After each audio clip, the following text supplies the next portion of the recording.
Sorry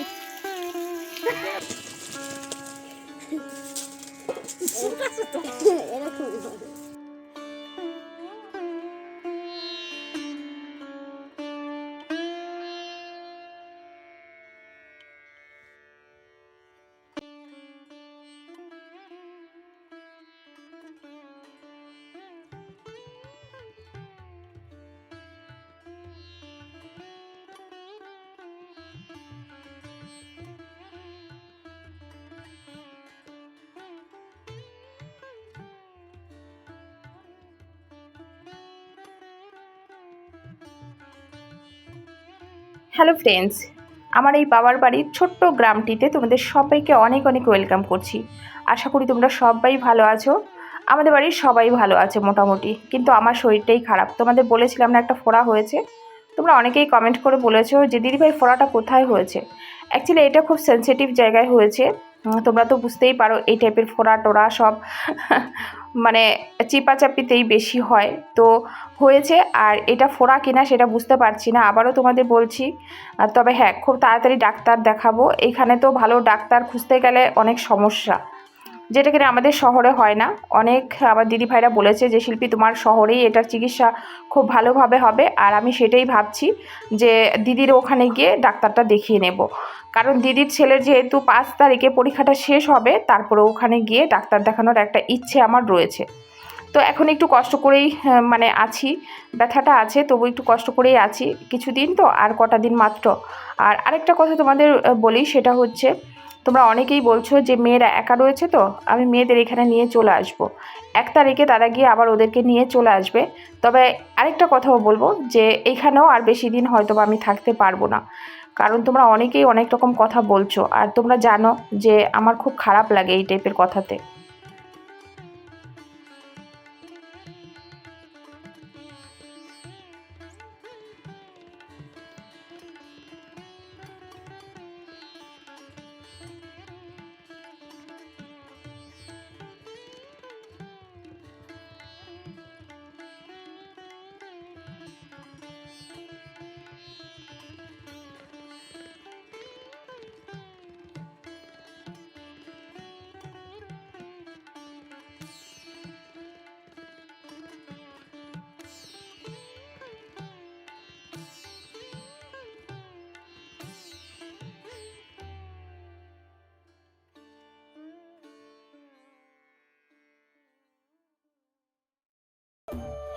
তো সকালে মা ঘুম থেকে উঠে প্রথমে কি বলো তো, কালকে ধানটা ভিজিয়ে রেখেছিল, সেটাকে ঝরিয়ে জলটা ঝরিয়ে সেদ্ধ বসিয়ে দিয়েছে। আর বাবা যেহেতু পা নিয়ে নড়তে পারে না, চড়তে পারে না, বাবা বসে বসে ওইখানে জালটা দেয়। আর এদিকে মা দেখো ঠাকুরের বাসনটাও বের করে নিয়েছে। এবারে সকালবেলা দেখেছো উঠানে নাতা দিয়েছে, তারপরে উনানটা লেপেছে, আশিপাশি কাজ যেটা হয়। বাসনগুলো মা কালকে মেজে রেখেছিল, যেহেতু সকালে ধান সেদ্ধ করার ব্যাপারটা ছিল, যার জন্য বাসনগুলো কালকেই মেজে রেখেছিল। আর এই যে এখন উঠানটা ঝাড় দিয়ে নেবে, উঠান ঝাড় দিয়ে তারপরে সকালে ব্রেকফাস্টটা মা রেডি করবে। এখন কিন্তু অনেক সকাল, তোমাদের মনে হচ্ছে যে কি জানি, মানে অনেক সকাল, মানে মা এত সকালে উঠে সমস্ত কাজগুলো কমপ্লিট করে ফেলে। ইচ্ছে করলে কিন্তু মা 10টার আগে রান্না টান্না কমপ্লিট করে তারপরে ঘরে ঢুকে যেতে পারে। আর আমি তো এই রোদটা মানে জাস্ট নিতেই পারি না, বাইরের দিকে তাকাতেই পারি না। আমার যেন সমস্ত কিছু, বাইরের দিকে তাকালে পরে ঘরের দিকে তাকালে মনে হয় সমস্ত কিছু অন্ধকার হয়ে গেছে। তো মা বলে এটা অ্যাকচুয়ালি তোমাদের অনেক দিন থেকে অভ্যাস নেই বলে এরকম হচ্ছে, আমাদের অভ্যাস হয়ে গেছে। আর সত্যিই মায়ের অভ্যাস হয়ে গেছে। তবে তোমরা অনেকেই বলছিলে বারবার করে যে তোমার মাকে একটা চ্যানেল খুলে দাও, তুমি তোমারটাতে তোমার ডেলি লাইফস্টাইল দেখাবে, তোমার মায়ের চ্যানেলে তোমার মার লাইফস্টাইল দেখাবে। এটা খুব একটা ভালো প্রস্তাব দিয়েছো আমার কিছু দিদি ভাই বা বোনেরা। তবে হ্যাঁ, আমি চলে যাওয়ার আগে অবশ্যই মাকে একটা চ্যানেল খুলে দিয়ে যাব। মার ডেলি লাইফস্টাইলটা এখানে দেখাবে।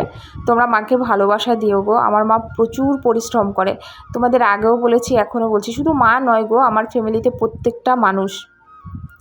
বাবা তো এখন পায়ের ব্যথার জন্য বসে থাকে, বাবাও প্রচুর পরিশ্রম করত।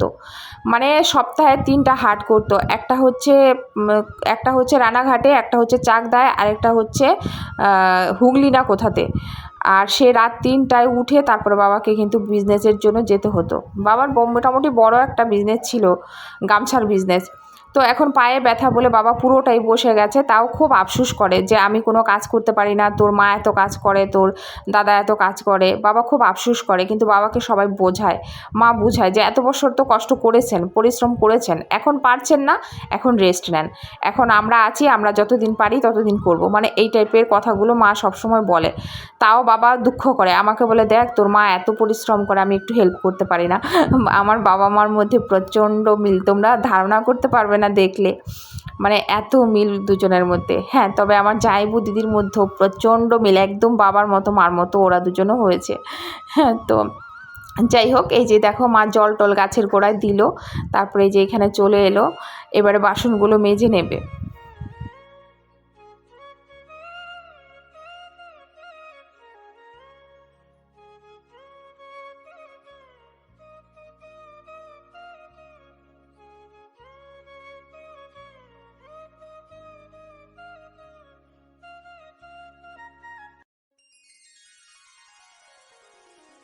আর হ্যাঁ, আরেকটা কথা তোমাদের বলি, হ্যাঁ আমি বাচ্চাদেরকে আমার কাছে নিয়ে চলে আসবো, 1 তারিখে ওরা আসবে। এইটা নয় যে আমি এইখানে ব্লগিং করব বলে, মা বাবাকে দেখাবো বলে এখানে পড়ে আছি। সত্যিকারের যেহেতু মেয়েদের সামনে গরমের ছুটি পড়ছে, এই তো সামনে 14 তারিখ থেকে ছুটি পড়ে যাচ্ছে, আর বড় মেয়ের এখনও রেজাল্ট দেয়নি, আগেও তোমাদের বলেছি। আর আমার দিদি যেহেতু 5 তারিখের পরে আসবে, অনেক দিন থেকেই দিদি বলছিল দেখ বাচ্চাগুলোকে নিয়ে কোথাও বেরোনো হয় না, আর আমরা খুব কম বেরোই, এটা তোমরা আগেও দেখেছো। আর দিদির ছেলেটা বারবার একটা কথাই বলছে, মাসিমণি তুমি 5 তারিখ পর্যন্ত থাকো প্লিজ মাসিমণি, আমি আসলে পরে একা মামা বাড়িতে ভালো লাগবে না, বোনদের না হলে ভালো লাগবে না। আর অনেক দিন থেকে ভাই বোন একসাথে অনেক দিন ধরে খেলতে পারছে না। বার্থডেতে যদিও বড় মেয়ের বার্থডেতে দিদি এসেছিল একদিনের জন্য, এক বেলার জন্য, শুধু আমার মন রক্ষার জন্য। তো সেইখান থেকে বারবার দিদি অনুরোধ করছে যে আমারও স্কুলটা ছুটি পড়েছে, আর ছেলেরও যেহেতু এক্সামটা হয়ে যাবে, আর শীর্ষাতো তারও যেহেতু স্কুল ছুটি আছে, আর কিছুদিন থেকে যা, যার জন্যই আমি রয়ে গেছি। এবারে মেয়েরা আসলে তারপরে মেয়েদের নিয়ে একসঙ্গে বেরিয়ে যাব। তবে দেখো, এবার একটা কথা বলেছি তোমাদের যে সব কথা সব সময় বলা যায় না, তবে তোমরা দিদিভাইকে বিশ্বাস তো করো, বিশ্বাস করো, তারপরে এইটুকু বিশ্বাস কেন রাখতে পারছো না? যেটাই করব কারোরই কোনো ক্ষতি হবে না। তবে হ্যাঁ, এবার একটা ডিসিশন নিয়েছি, যেটা নিয়েছি সেটা তোমরা ভিডিওতেই দেখতে পারবে। তো চলো, এই যে দেখো মার ধান সেদ্ধ হয়ে গেছে অনেকটা। আর এইটাই বলার ছিল যে মেয়েদের এই জন্য মানে কিছুদিন রেখেছি শুধুমাত্র স্কুল করার জন্য, যেহেতু এখন অনলাইন ক্লাস শুরু হয়ে গেছে, তাহলে আর মেয়েদের ওইখানে রেখে লাভ নেই। আমার দাদা গিয়ে 1 তারিখে ওদেরকে নিয়ে আসবে।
আরেকটা কথা, কিছু কিছু বিষয় জানো তো নিজেদের জীবনের সাথে না রিলেটেড হয়ে যায়, আর তখন সেই বিষয়গুলো দেখে না খুব ভালো লাগে, আর সেইগুলো আমরা না পোস্ট করতে থাকি নিজের মতো করে।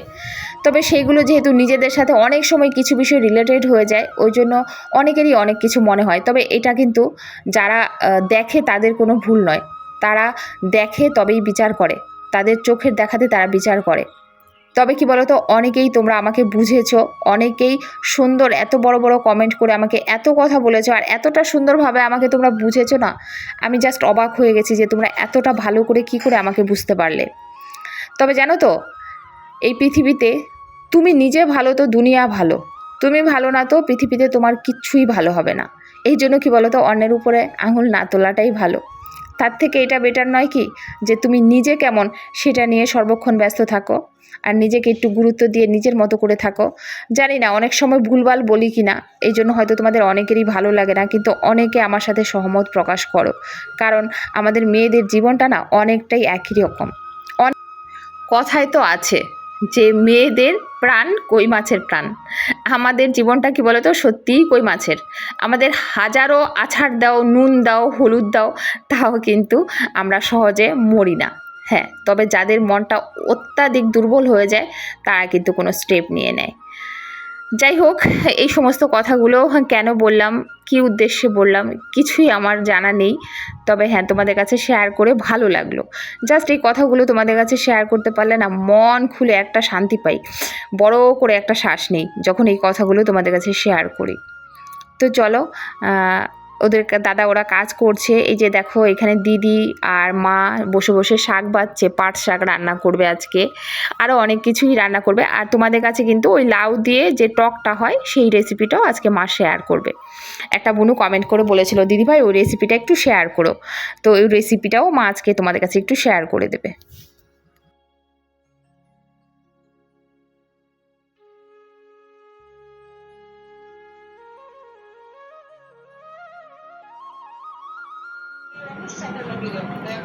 এই হ্যাঁ, তো সকালে ব্রেকফাস্টে ওই যে মা এখানে খাচ্ছে আর দাদা ওরা খেয়ে নিয়েছে। এখানে এটা হলো মিষ্টি আলু বাটা না মা? এটা মিষ্টি আলু বাটা, আর এটা হচ্ছে আলু বাটা, আর রয়েছে উচ্ছে সেদ্ধ, রয়েছে ডাল পেঁপে সিদ্ধ। তো আমি ওইগুলো খাবো না, শুধু এই দুটো বাটা দিয়েই খাবো। আর আজকে আবার সকালে ব্রেকফাস্টে ভাতই খাচ্ছি। তো চলো খেয়ে নিই, তারপর আবার কথা হচ্ছে।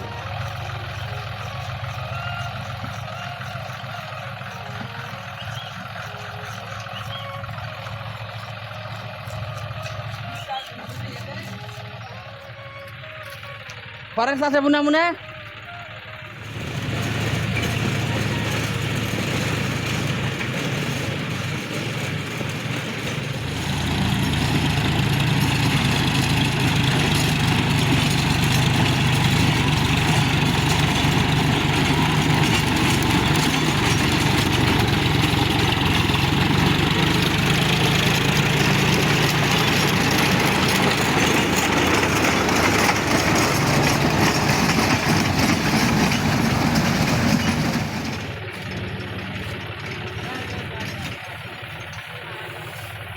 গরুরে খাওয়াবি? হ্যাঁ,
মানে সাইড দিয়ে লাগাবি হলুদ আর ভিতরে পাট শাক? একদম একদম ঠান্ডা অলরেডি হয়ে রয়েছে, তো পাটা ডাটা দিয়ে দিছি, নাহলে দেখো দাদা হলুদ কি করে চাষ করছে দেখছো, এই জন্য তোমাদের একটু দেখিয়ে দিলাম। এই দেখো হলুদগুলো দাদা কি সুন্দর একটা ড্রেনের মতো করেছে।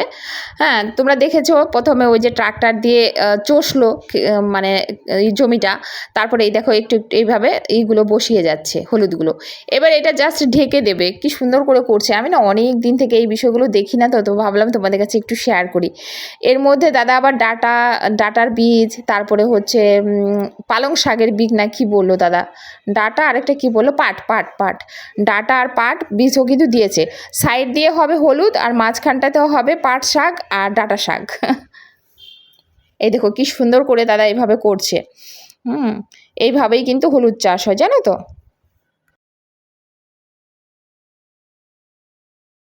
এই যে দেখো প্রথমে মা জলের মধ্যে লাউটা দিয়ে দিল, রান্নাটা দেখবে কত ইজি। জলের মধ্যে লাউটা বেশ একটু সেদ্ধ হলো, তার মধ্যে কিন্তু মিষ্টি আলু দিল। মিষ্টি আলু তোমরা কে কে খাও জানি না, মিষ্টি আলু দিল, তার মধ্যে দিয়ে দিল দুটো টমেটো, তার মধ্যে দিয়ে দিল কুল। এবার বেশ সুন্দর এটাকে ফুটালো, দিয়ে দিল একটু হলুদ। এইবার এটাকে কি করবে বলো তো, একটু সেদ্ধ হয়ে গেছে, কুলগুলোর ভিতরে রস ঢুকে গেছে, এবার এটাকে নামিয়ে নেবে। নামিয়ে নিয়ে তবে তোমরা যদি এটা নিরামিষের দিন খাও তাহলে অবশ্যই শুধু সর্ষে ফোড়ন দেবে আর শুকনো লঙ্কা। আর যদি তোমরা দেখো আমিষের দিন খাচ্ছ তাহলে কিন্তু এর মধ্যে একটু রসুন দিও, মানে সর্ষে আর রসুন, পারলে একটুখানি রাঁধুনি দিতে পারো। এই হচ্ছে রান্না, আর কিছু নাই। দেখো মা ঢেলে দিল। সত্যি আমাদের তো দুর্দান্ত লাগে, তোমাদের কেমন লাগবে একদমই আমার আইডিয়া নেই, আমার তো দারুণ লাগে। খালি খালি বসে আমি অনেকটা খেয়ে নিই, এত টেস্ট লাগে। একটু টক টক, আবার একটু চিনি দিতে হয়, হালকা একটু মিষ্টি দিয়ে দেবে কিন্তু, আবার বলে দিচ্ছি হালকা একটু চিনি দিয়ে দেবে। এই দেখো ফাইনালি। তো চলো আজকে কি কি রান্না হয়েছে তোমাদের দেখিয়ে দিই। দাদা আর বাবা অলরেডি শুরু করে দিয়েছে, আমার একটু লেট হয়ে গেছে, মাথা ঘষে স্নান করেছি তো একটু লেট হয়ে গেছে। তো চলো দেখিয়ে দিই। আজকে তো নিরামিষ, আমাদের বৃহস্পতিবার, তো সব নিরামিষ, সব জিরা কালো জিরা এগুলো দিয়ে, পেঁয়াজ রসুন কিচ্ছু না। তো চলো দেখি। এই যে এখানে রয়েছে লেবু পাতা দিয়ে শাক ভাজা, এখানে রয়েছে পাট শাকের ঝোলনামা, আর এটাতে কি রয়েছে যেন, ওই যে তোমাদের যে রেসিপিটা তোমরা দেখতে চেয়েছিলে টকের রেসিপি, এই যে। আর আমার জন্য রয়েছে কালকের ওই তরকারি রেখে দিয়েছে মা, যেহেতু আমি নিরামিষ খাই, আমি নিরামিষই ভালোবাসি, তাও মা বলে রেখে দিই, অনেকটা ছিল।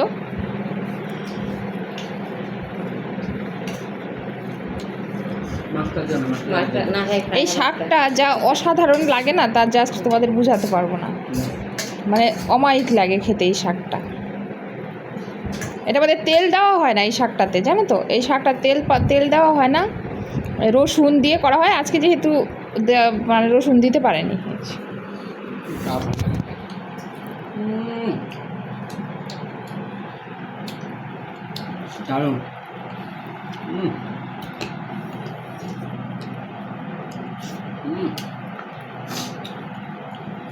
এই টকটাতে একটু চিনি দিতে হয়, আর এটা এই গরমকালে পেট ঠান্ডা রাখার একটা দারুণ টক, তোমরা কিন্তু ঘরে করে ট্রাই করে দেখতে পারো।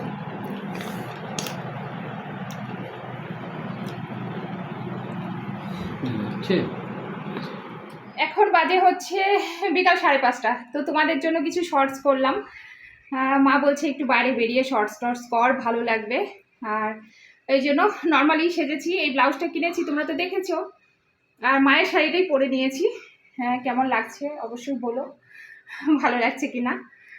তো চলো এখন চেঞ্জ করি, মোটামুটি শর্টস হয়ে গেছে, 4-5টা হয়ে গেছে। রোজ একটু একটু দেওয়ার চেষ্টা করবো, জাস্ট একটা কথাই বলবো, পাশে থেকো।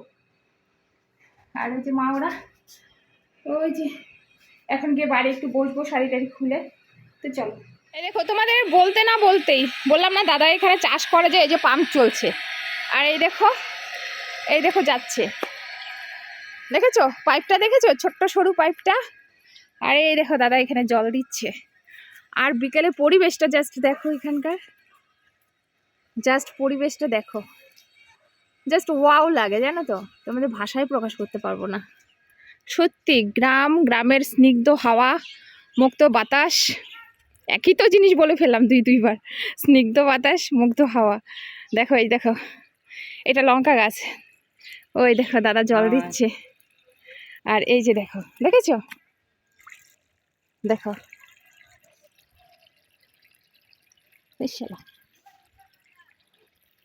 জল দেখছো অনেকটাই, যে এতটা ভিজে গেছে। ওই যে দেখছো তোমাদের বলেছিল না, ওই যে কি করে, এটা কি বলে দেয়, ভাটি। এই যে ভাটি মাঝখানে নালা দিয়ে দেখো জল যাচ্ছে, কারণ নয়তো সারা জমিতে যাবে না, তো এই ভাটি করে দিয়েছে, এই ভাটির ফাঁকে ফাঁকে একদম সারা জমিতে জল চলে যাবে। এইটুকু মাত্র ভিজেছে, পাম্প চলছে। এই জন্য এখানে সব ঘরের সবজি চাষগুলো করে, বুঝলে, যেগুলো খাওয়া যাবে আর কি, উপরন্ত বিক্রি হলে হবে, এরকম ব্যাপার আর কি।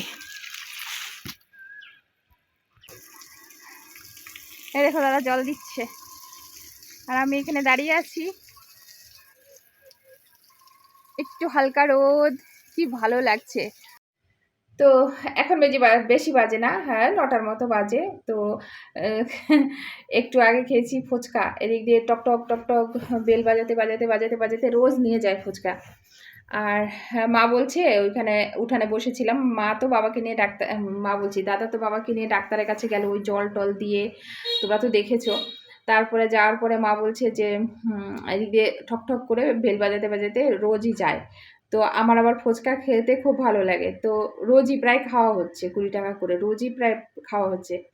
তো মা আমাকে ফুচকা কিনে দিয়ে ওইখানে উঠানে বসে মার সাথে খাচ্ছি আর গল্প করছি, তখন মা বলছে, বলো তুমি যদি চলে যাও তাহলে রোজ এই যে বেল বাজাবে না, আমার আত্মাটা ছ্যাপ করে উঠবে, যে আমার মেয়ে এই সময় হলে তো ফুচকা খেত।